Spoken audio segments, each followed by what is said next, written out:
Man, welcome into the Daily Wolves podcast. I'm your host, Evan, and I'm here with Andrew today to talk about the Lakers, the Wolves. A weird game all throughout. Anthony Edwards getting ejected and now potentially facing a suspension for tomorrow. It's all coming around board, Andrew. And usually Matt's on as well for those who are watching or listening. But Matt, tonight we'll be holding it down for you, my friend. It is a late night game, so Andrew and I will be on the fort today. But yeah, let's kind of start off the podcast with Anthony Edwards. Oh yeah, I forgot to say, guys, this is the Daily Wolves Courtside. One of the new things that we're debuting here with the Daily Wolves. And we're just bringing it to you guys. Anthony Edwards tonight, 18 points. Andrew, 6 rebounds, 5 assists before he got ejected. Obviously, I think a lot of fans listening who maybe didn't catch the game, they're wondering, is he really going to be, potentially suspended for a game? And it looks like tomorrow they face the Utah Jazz, right? So I assume it would be for tomorrow's game. And it's kind of weird because when Anthony Edwards got ejected out of this game, you thought maybe it could be looked at from the league tomorrow, and maybe that wouldn't be a case where, they take it back kind of thing.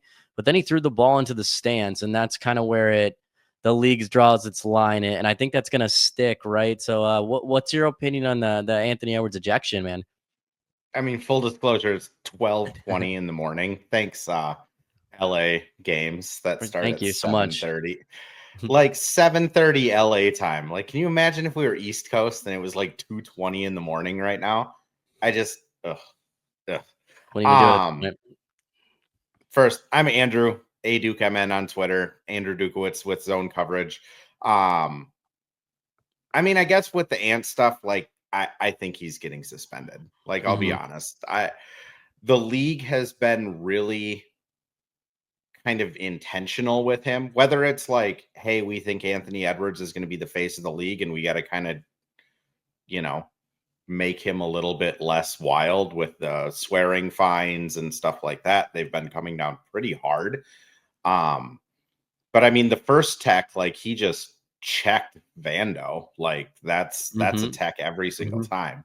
The second one, like, if he didn't hold on to the ball afterwards and walk around the court and then throw it into the crowd, it probably would have gotten rescinded mhm. unless he like said something about that ref's mom, but like he didn't do anything egregious. Yeah. Um Honestly, I kind of worry that they're going to give him the 16 tech suspension against Utah and then maybe another game for throwing the ball into the crowd.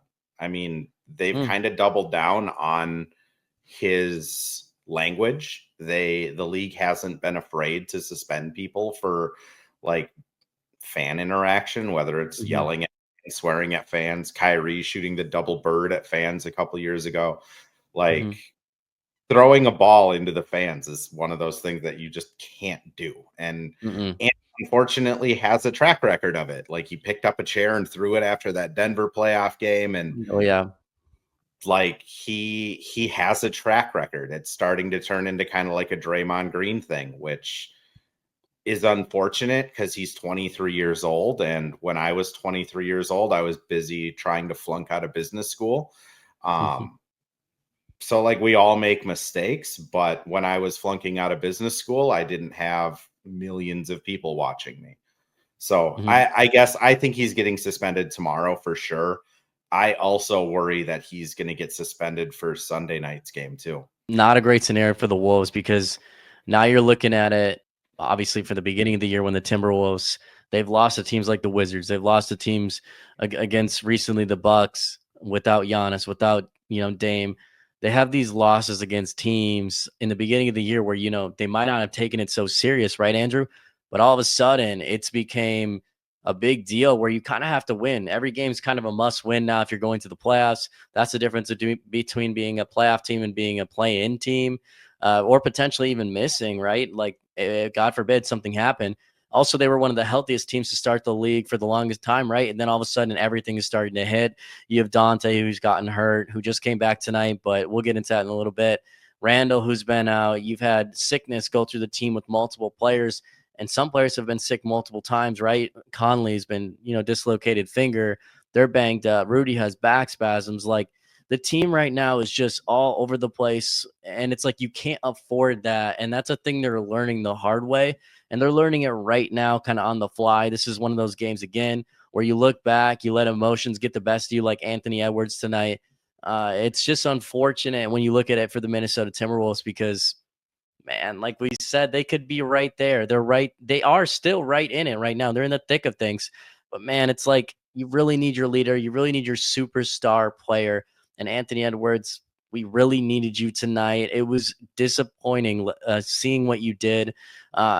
It's kind of one of those things. He's a 23-year-old kid. He's kind of got to learn some stuff. I mean, we saw Jaden punched the wall as well in the playoffs, right, Andrew? And he's kind of learned that, right? But it's one of those things he's got to learn as a player. I know Chris was frustrated. You could see it visibly in the sideline tonight as well, even from the TV. But like it's just one of the things you got to get under control. Hopefully next year he gets it under control. I mean, a lot of players go through it. I remember Luka Doncic had like 16 techs a different season. So I mean, it's not anything unnormal for a young star player to be going through, but he's got to learn that all eyes are going to be on him. It just is what it is, right? One of the players the Minnesota Timberwolves missed a lot tonight. No matter what fans listening think, I think Rudy Gobert was missed a ton tonight, right? Because the rebounding for LA, they were out rebounding the Minnesota Timberwolves, especially in the beginning of the game. I think at one point they were up 16-4 in rebounding. I mean, Rudy Gobert, I just felt like LA was scoring kind of at will under the hoop. I felt like Jackson Hayes impacted the game significantly tonight, Andrew, and I think Rudy Gobert would have been a big help tonight. Yeah, I think the first quarter and first half, Mhm. Rudy Gobert was like definitely missed. I I kind of wondered in the third quarter and fourth quarter when they started making their comeback and they were playing with that Nas at the 5, Jaden with just Mike and two other wing guys with Na and Clark or TJ or whoever it was. Like, rebounding is going to be an issue when Jaden's the 4 and Nas is the 5. But the Of flip course. side of it is Rudy does still struggle when they start to get into scramble type plays. Mhm. And that's just it's the trade-off. So I don't know if I think if Rudy was in, they probably would have started stronger, and that could have helped them carry it over like later into the game. Rudy also does like a really good job of drawing fouls, and Mhm. maybe that would have helped get kind of LeBron a little more. But I struggle to say like, oh, this game would have been so much different with Rudy because they were doing a good job on the wing and they were doing a good job like rotating and flying out to people. It's one of those weird things where like I am not normally the refs cost a ball game type of guy. Like I just Mhm. the Wolves had a chance to win it, they could have won it. But the Lakers shot more free throws than 2-point Mm. attempts tonight. They shot more free throws than 3-point attempts tonight. I Oh mean, boy. 46 free throws. That's a free throw every 50 seconds. It's insane. I And see the stat too. it's twofold, right? Like the Wolves also shot what, 26? Is that what they ended up with? Mhm. So 26 free that's throws. 72 free throws in 48 minutes between the two teams. Like Insane. there is no flow when that happens. It's just Mm-mm. start, stop, start, stop. And when you got guys like Luca and LeBron who rarely make mistakes, who play, I mean, darn near flawless basketball the entire game, Yeah. and then you got a young team, and young teams traditionally don't do as well in those slow grinded out games. I just think the fouls just killed this team. And whether it was, the techs on Ant, the tech on Nas that looked a little suspect, or just all of the fouls in general, like it just kind of seemed like the Wolves were almost doomed from the start. No, I get that as well. I mean, it's weird when the Lakers shoot 46, you only shoot 26 for the Timberwolves. A lot of people probably listening feel some type of way about the reffing tonight, but I think you could say that most games Timberwolves fans feel a little bit like they've been robbed. But yeah, I mean, the stats speak for itself, right? And then you have Ant getting ejected, and like you said, Nas Reed gets attacked for. I even feel like Nas Reed's was even less than Ant's. Like all he was saying was call it on that side of the floor if you're going to call it on this side of the floor, right? I think Jim Pete had that. And then it's like you just can't give techs out like that in certain big time games, especially if you're a ref, right? You can't give Ant a tech in that scenario if you know Ant's really sitting on that threshold Yeah. after you already gave him the first, right? He's a superstar player in the league. Like, come on, what are we doing here, right? But it just all around it, it's tough because yeah, you can't get in the flow. The guys are all off. If your superstar's not playing like a superstar player, sometimes how are you supposed to like rebound? I always say it starts at the top and trickles down to the bottom. It's kind of like being a boss. You got to be Mhm. good, and your employees will be good, right? Or have a good GM if you want to have good players or good coaching staff. It kind of trickles down. Glenn Taylor, I'm just gonna throw that out there real quick. But anyways, uh, uh, you know, I thought also the Minnesota Timberwolves, they might have missed Julius Randle a bit tonight, and it's one of those things you got to say it as well, Andrew, because I think like Randle could have affected it in the certain spurts where they had, maybe it was a dry spell or things weren't falling. Nas Reed tonight was 1 of 9. I mean, it was a horrible Nas Reed game. We can't sugarcoat. All right, sorry, 1 of 10. Good Lord, I was off on that. One of 10. Jaden 6 of 18. I mean, if you look at it that way too, Andrew, Jaden and Nas have been absolutely incredible since these guys have been out. It's been the big three of Jaden, Nas, and Anthony Edwards. And two of the three basically had horrible, horrendous nights, right? And then you had your third guy in Anthony Edwards getting ejected from the game. I mean, I don't know how you're supposed to win in any type of NBA game when that's kind of the scenario. So, I mean, I don't know about you, but I think they really missed Julius Randle, what he could have maybe offered to this game. Completely agree. Like, I think if Randall back in this, at least they would have Hmm. somebody that can get a bucket. And Hmm. like, I think the longer Julius is out, the more kind of appreciation people are starting to get for him of like, oh, he did bring something to this team, whether it was with the second unit just stopping dry spells, whether it's, being able to just get a post up and like, yes, he dribbles the air out. Yes, he turns it over Hmm. sometimes, but he's also like a pretty effective just one-on-one getting a bucket scorer. And Yeah. tonight they needed that. Like Terrence Shannon, career night for him. I mean, he was awesome, 9 of 15, 25 points. Other than Terrence, I mean, it was really no one, especially after Ant went out. And they Mm-mm. really could just use that offense, which I think if you're looking like to the future, this team, for all extensive purposes, came back and beat Oklahoma City without Anthony Yes, they Edwards. did. I mean, other than that block. And tonight they hung with the Lakers. I mean, they came back and were hanging with the Lakers for the majority of the There was a fourth three. It was a quarter. 3-point game at one point, right? Right. Without Anthony Edwards. I mean, Hmm. they have depth, they have role players, they have a 9-man like playoff rotation. They just got to get healthy at this point, which it sounds like Julius might be back, hopefully when the Wolves come back home next week. Rudy is kind of to be determined. It sounds like Hmm. his back is really kind of messed up, so they don't even have a timetable on it yet. But I mean, assuming everybody is healthy for the playoffs, this is a team that could still go out there and steal a first round series. I mean, it it was nice to see Dante out there at least. I know you're a huge Dante guy, 3 of 6, 15 point or 9 points plus 15. He looked really good. Like he didn't really miss his step. Mm-mm. You looked amazing, and like you said, 3 of 6 from three, 9 points. Came off the bench as well. Didn't get as many minutes, of course. Obviously, he's coming back from an injury here. He looked really good, and I thought he shot really confident. All threes that he took weren't necessarily wide open either, so I just felt like he was just ready to unload like old Dante when he was just on a heater, right? And you're Mhm. seeing those flashes of what he brings to the Minnesota Timberwolves team, which is that instant offense, the upside to be a microwave scorer, right? A guy who can spread the floor for Anthony Edwards, who can defend and do all these other things. I thought there was that stint where they were coming back when you talked about it with the young guys, right? It was all young players on the floor. It was like Rob, Terrence, Jalen, Dante was on the floor. Who am I missing right now?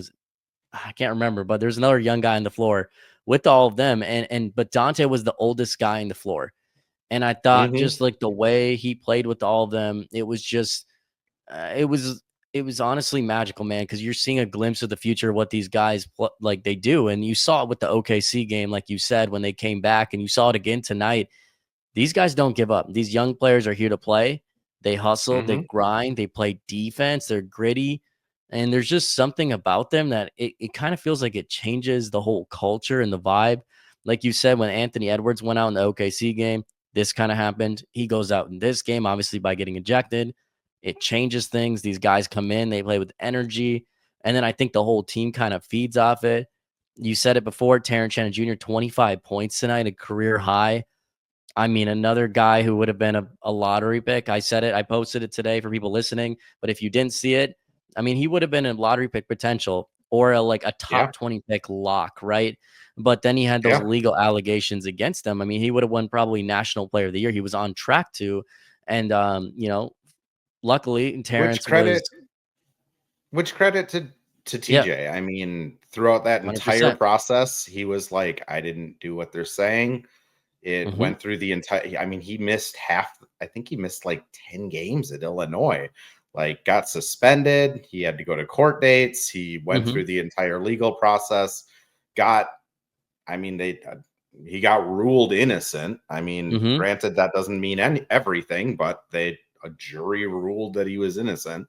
And then he probably missed out on multiple millions of dollars by going from a Oh, yeah. lottery pick to second round. I I think he think was he a was second round pick. no, he's first round, pick 27. That's where he got Pick taken. 27. So you go from Mhm, pick 12 where you're making 4.5 million to 27 where you're at like 2.2. Like mhm. that sucks for him. And Well, again, 100%. It's a I win mean, for us, it credit sucks to for him. him. I mean, exactly. And credit to Yeah. him. Like he's worked his tail off. He's gone from end of the bench to G League to back to end of the bench. And now I don't know how they don't play him. I And mean, that's it's the like weird thing Jalen with Clark this and him, right? roster. Yeah. And that's the weird thing with this roster. Like, who do you Mhm. play him over? Nikhil? It's Mike's tough because been Mike's been great since January 1st. I mean, it's just kind of they're gonna have to play him. I don't know how they're gonna do it. I don't know how you do it either. I think that's a weird, field of riches to dip and dabble in for if you're Chris Finch, if you're the organization. I think it sets you up though for like flexibility in the future, sets you up for something in the summer, sets you up for a lot of versatility of where you could go right with the organization because now you have all this youth, Hmm. you have all these contracts that are in control. And but to be honest, Andrew, you need these kind of contracts coming in if you want to be competitive for Yep. years. And you want to make an insanely elite playoff roster where you can actually have two head front, superstars or max contract players or even three, right? So it's a good thing to have, and it's one of those things that it's tough right now, but I think it opens up so many doors for the future for the Minnesota Timberwolves. I thought, speaking of one of those, you know, guys who's super talented, one of the guys who's the young guys, right, that everybody loves, somebody who just signed a deal for those listening who might not have seen it for the Minnesota Timberwolves. Shams put it out. That is Jalen Clark getting an extension. They put him on a 2-year contract, which is amazing for the kid who has only been playing for about 10 games. I think this was his 11th game tonight. But yeah, Jalen Clark tonight had a poor outing, unfortunately, but he's been playing amazing. He was due for one of these games, right? And I think this is one of those welcome to the NBA moment games, right, for a rookie, because obviously Luka Doncic had him cooked in the beginning of the game for a bit, but it's Luka Doncic, so you can't say anything before that. And obviously Jalen Clark's played phenomenal against guys like Devin Booker this year, SGA shutting him down. So I mean, you can't have any shame getting a little bit worked by Luka Doncic, a different kind of, finesse or craftiness to the game.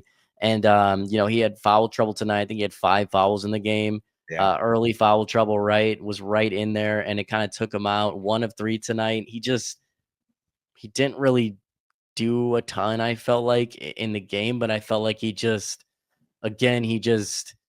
it was one of those welcome to the NBA moments where he was just getting caught kind of in everything. So it just is what it is. But I think Jalen will be fine like going forward. But yeah, Hmm. I don't know what kind of other thoughts you had for going into tonight. What's something that also stuck out to you tonight, Andrew? I mean, Jalen, just to touch on it, 5 fouls in 17 minutes. He was Hmm. primarily guarding Reeves and Doncic, and those guys shot 24 free throws combined. I mean, I think Jalen got frustrated pretty early on in this game, and it just didn't let up, right? Like, Yeah. gets called for a ticky-tack foul. 3 minutes later, gets called for kind of another ticky-tack foul. He had the one where he had Finch challenge, and I mean, on the replay, they showed it a bunch of times, and he grazed Austin Reeves' elbow, and they held the. I mean, how many times have we seen those type of fouls, and they say it's marginal contact, and they overturn it? But Right. tonight Facts. they kept it, and I mean, it's hard. You're a 20-year-old player, and you're playing against Luka Doncic, and every call seems to be going his way or Reeves' way. It's. I think he just probably had a little bit of just a youth moment where he's just frustrated. I mean, the other thing that stood out to me is just more on a positive note when the Wolves lost to Houston and they were looking at back-to-back against OKC and then LA. I think everyone kind of thought, well, if they can win one out of those three, that, you know, that's probably good enough to at least like right the ship. They took one out of the three. They didn't take the one everyone thought they would win, the home game against OKC, but they took one out of the three. And Yeah. now they go into the home stretch where I think they have the second easiest schedule. It really should be an opportunity for the Wolves to start rattling off wins. Again, in typical Wolves fashion, though, now they're going to have to do it without Ant 100%. for at least the game. So Probably more than a nothing can game. be easy for this team, right?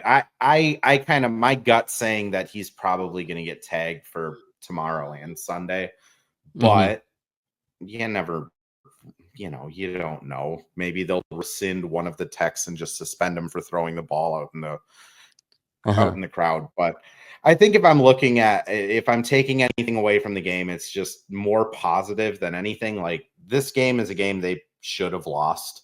Like, full strength LA, Luka playing out of his mind since he got traded. LeBron's been awesome since he's come back from injury. They made it close without their superstar, and now, I mean, they got Jazz, Suns, Sixers, Hornets, Heat, Spurs without Wemby. They don't really play another tough game until March 12th against Denver. So they And have a chance. they're not afraid of Denver, right? They're not afraid of Denver. Right. We know that. And then after Denver, I mean, they got 2 against the Pacers, 1 against the Pistons, 1 against the Nuggets, 1 against the Grizzlies, and that's it. Like, the rest of those games are winnable games. So if they are going to make that march to like get out of the play-in, it kind of starts tomorrow. Which, Evan, aren't you doing something tomorrow? I mean, I am, Andrew. That's a good thing that you put that up. I mean, we do this every single weekend for those listening. And if you haven't came out already, it's a ton of fun for you Timberwolves fans. By the way, Andrew's he's a great, he's like Luka Doncic tonight, throwing those lobs down the court to me, right? But if you're a Wolves fan, you got nothing to do. It's Friday night. Every weekend we have watch parties at Headfire Brewing in Northeast Minneapolis. It's a ton of fun. I'm there usually with the Daily Wolves team. We're going to be doing a live show tomorrow. It's a halftime show. It's tons of fun. There's a food truck. It's fantastic. They got like the best pizza I've ever had out of a food truck. It's brick oven, delicious, from Ozaza Pizza. They were on the Food Network, so it's good stuff. And then, of course, tons of different beer selections. If you're, a non-alcohol drinker as well, they have NA options as well. So they have you covered. They have THC seltzers, THC beverages as well. So you can come get, have tons of fun either way. And it's just a great time, man. You can hang out with a lot of Wolves fans and just watch the game. So, yeah, we'll be watching the Utah Jazz, watching Terrence Shannon Jr. dominate again, and hopefully see a rebound game from the young guys. I have a feeling Rob Dillingham's going to have a big game tomorrow, Andrew, because the last time they faced the Jazz, Rob had a 19-point game, and that's when we saw the infamous, interview with Rob Dillingham where he said, kind of like, they asked him, is it easy, and he kind of said, yeah, I ain't gonna lie, it's kind of easy, man. So hopefully Rob has a big game tomorrow, because I think the Jazz are a team that obviously you got to win against. You don't have Ant like we talked about, but you have Dante back. You have the guys, like Mike Conley's back tomorrow.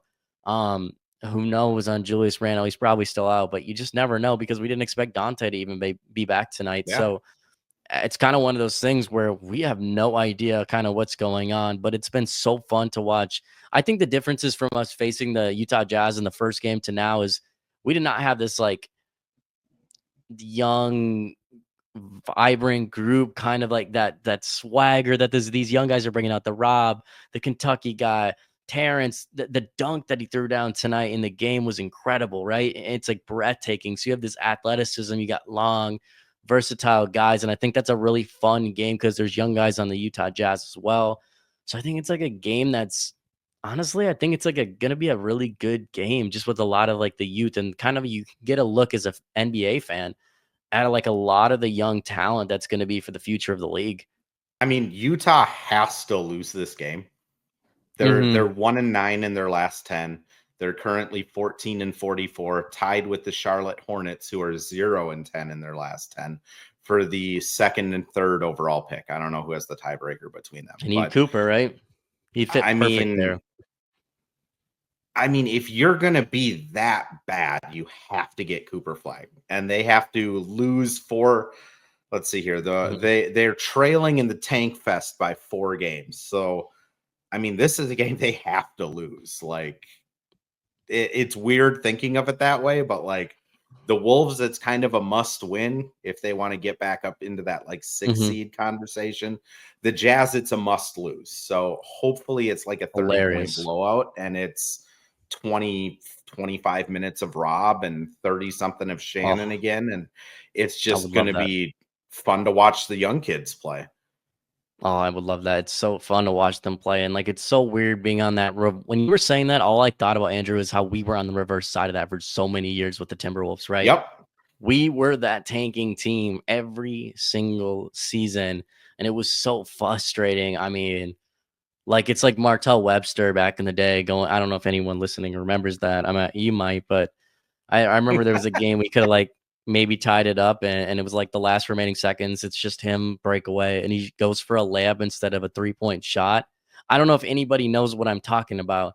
That is strategic tanking, right? He knew exactly what he's doing. Like, he knew that if whatever. But yeah, Cooper Flag for the Utah Jazz. That hopefully it holds true tomorrow, because after I've watched them lose to like the Wizards on a 16 game losing streak, who I thought were tanking, not just once, but they were on their second 16 game losing streak, right? Like, I just don't know with this team. I don't know what's Yeah. going to happen, and who knows, right? But it's so fun. I feel like there's less of a chance that that might happen, just because it's like it's the young guys playing versus the other Yeah. times.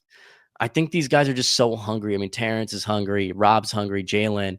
These guys are so hungry to prove themselves on the court. I mean, you have Luca Garza, who comes out and tries hard every game as well. And I'm assuming he would get run tomorrow as well. The last time they played the Jazz, Luca Garza, I think he had like 16 points and had run as well with Rob and all the guys. So it's a good game to see what the young guys got, and see if they can do it. And honestly, look forward to the rest of the season, man. It's coming up quick. It's coming up fast, and then obviously the Warriors, they're right on your ass, as you saw tonight.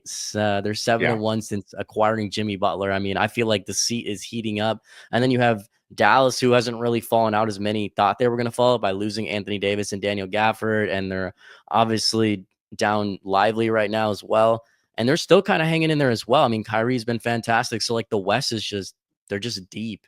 I mean, the difference, I mean, it's like, that's I mean, I it's was just scary, gonna say right? that's the thing. From the 6th Mhm. seed to out of the playoffs is 5.5 games. The 6th seed to the 10 seed is just 2. I mean, and you look at the teams that are like on the Jeez. outside looking in. I mean, Phoenix probably isn't making the playoffs. Dallas might drop out and Phoenix gets in, but like for that 6, because let's Mm, just be realistic. Like yeah. since they have come back from the All-Star break, they were 4 games behind the 4 seed, and like it was a possibility. They're now 5.5 games, 6.5 games, at 6 games now with the Lakers game. So there's 6 games behind the 4 seed Mhm, if NBA standings aren't lying to me. They're probably not catching the Lakers, Denver, Memphis, or Houston. So now mhm, you have the Clippers, Warriors, Wolves, and Kings kind of all battling for that 6th spot. mm, It's going to be a bloodbath. Again, if there's a shining light in it, though, the Wolves have the easiest schedule by far out of all of them. So they're kind of in the mm. driver's seat. They just got to not drop the easy ones. They can't drop it, and you need your star player again, Anthony Edwards. We need you. Come back, please, Yes. God. And don't do when you come back. It's what every other game. If you get a technical now, he's suspended for a game. Please do, please, good God, man. Please, good God, come back and just gather yourself, think about it, and Behave. realize the team Just first, man. behave. Yeah, just behave. I We mean, really need you. it's just one of those things. I Yeah, was looking it up when you were talking, and he has been top 5 in technicals each of the last 3 years. And it's gotten worse each of the last 3 years.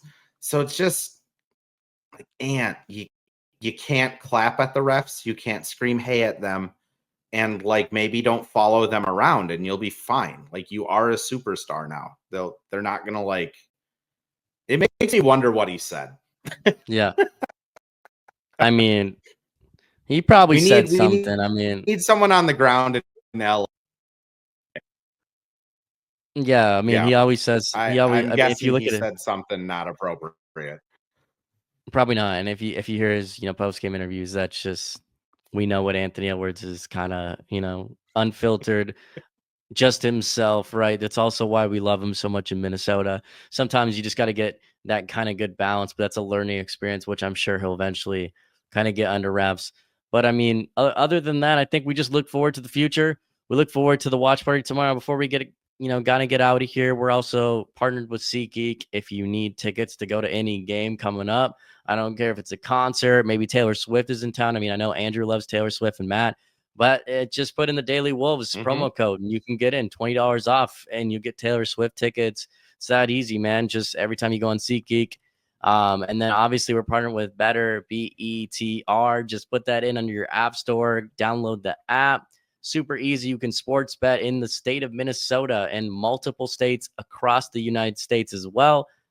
And you can sports bet on today's game or tomorrow's game against the Utah Jazz. Put on our promo code, the Daily SPN, the Daily letter S, letter P, letter N. That's easy, man. They're going to match up to $200 on us for you. Go get those free money, the Daily SPN on Better tomorrow. That easy, man. As always, Andrew, it's been awesome having you on. And until next time, Yeah. as always, go Wolves.